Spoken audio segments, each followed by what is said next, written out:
Hi, my name is Elizabeth, and the article I'll be reviewing is called Congenital Amusia, a Disorder of Fine-Grained Pitch Discrimination. This was a really exciting article to read because it's the first documented case of congenital amusia. But right now, you're probably wondering what congenital amusia is, right? That's what I thought. Well, amusia is a music disorder that cannot be explained for the following reasons: prior brain lesion, hearing loss, cognitive defects, socioaffective disturbance, or lack of environmental stimulation. You see, music, like language, is a universal trait that's specific to humans, and the acquisition of music competence is similar to language in that it recruits and fine-tunes neural networks in the brain. If a small but congenital defect occurs in these neural networks, learning can severely suffer. The possibility that certain individuals may possess music defects is not a new notion, but prior to this article, only anecdotal case studies existed. But this article was the first to document an actual case study conducted with a female subject named Monica, who has a music-specific disorder.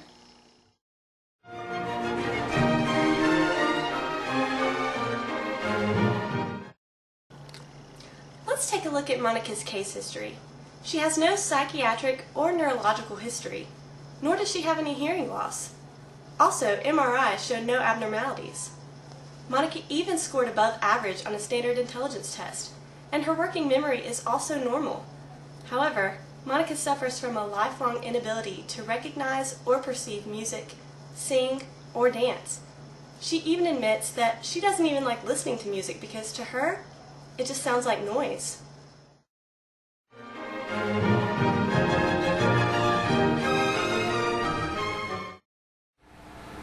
To determine if Monica's disorder is amusia, she was subjected to a battery of tests that measured the use of musical characteristics known to contribute to the perception and the memory of unfamiliar but conventional music.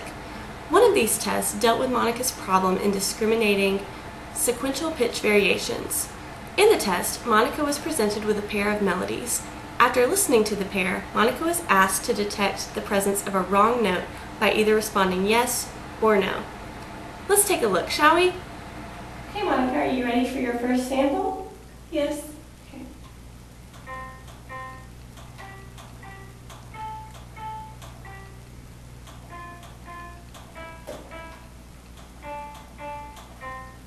Okay. I'm going to play it again, and you say yes if you detect a wrong note or no if you don't.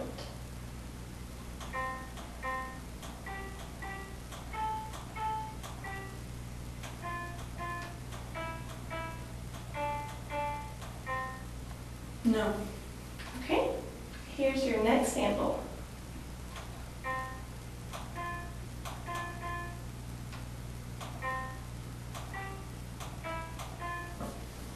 Okay, and here's the next thing.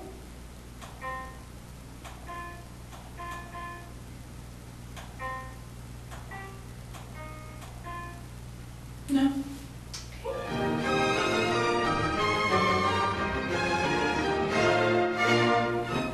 Monica got 17 out of 30 correct responses, which is well below the 25 correct responses generated by the control group. Further tests showed that Monica also has poor recognition of highly familiar melodies.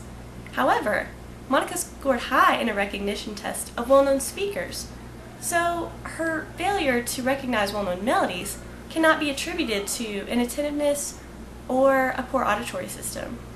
Rather, her deficit seems limited to music. This finding led to another test, which looks for the presence of a low-level deficiency in pitch perception.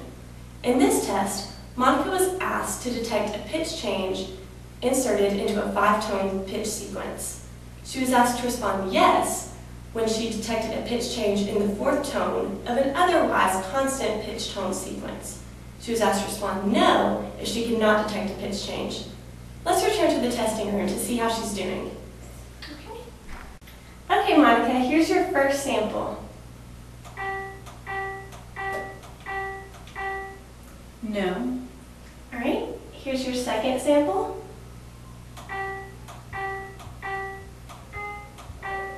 No. Okay, and here's your third sample. Yes. Okay.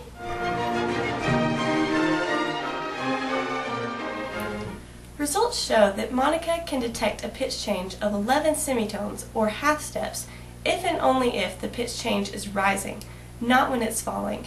She can barely detect a rising pitch change of 2 semitones, and she also has difficulty detecting a descending pitch change of 2 semitones. This shows that Monica's pitch processing deficit may well account for her music-specific disorder.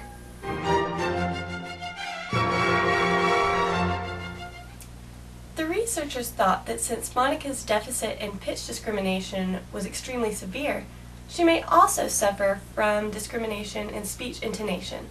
Let's find out. Alright, Monica, now I'm going to read to you some sentences, and all I want you to do is tell me if the sentence is a question or if it's a statement. Okay. Okay? Are you going to the concert? Question. Okay. Please park the car. Statement. Who is your father? Question. Okay.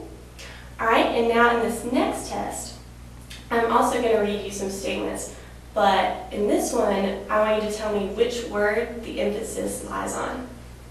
Are you ready? Mm-hmm. Sing for me. Sing. Okay. Throw the trash away. Trash. Okay. I am your father. Am. Good. These tasks were relatively easy for Monica to complete. Therefore, Monica's disorder in monitoring pitch variations does not seem to include speech intonation.